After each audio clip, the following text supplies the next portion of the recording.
ธุชนคนไทยรวมใจสร้างบุญกุศลละกิเลสในตัวตนสาธุชนโปรดพึงสังวรโอ้ว่าอนิจจาสังขารเอ่ยมาลงเอ่ยสิ้นสุดเคลื่อนไหวเมื่อหมดหวังร่างกายไม่หายใจขาดลงไปน้ำดินก็สิ้นตามนอนตัวแข็งโศกสลดเมื่อปลดชีพ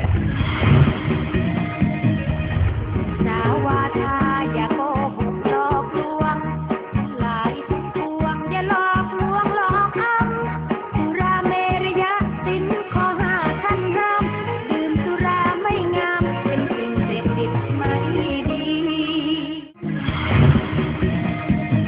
ทำบุญกันบ้างอย่าสร้างบาปกรรม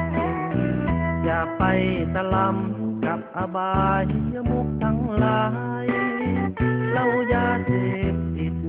ชีวิตจะพังทลาย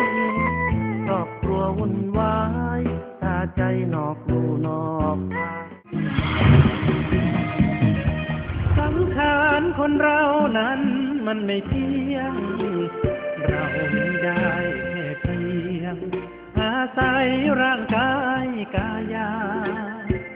เกิดแก่เจ็บตายนั้นมันเรื่องธรรมดา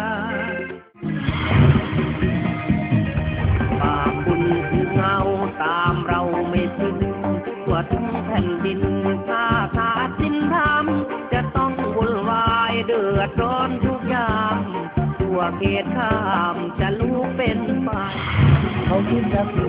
ดนั่นเด้อกันจังหวัดจันทบุรีโดยทางหลวงพ่อเทียนนำวัดเข้าโรงเรียนนำวัดเข้าตัวบาทด้วยกันเป็นพระนักปราชญ์นักพัฒนาเป็นพระนักบุญนำพาศาสนาลูกพี่น้อง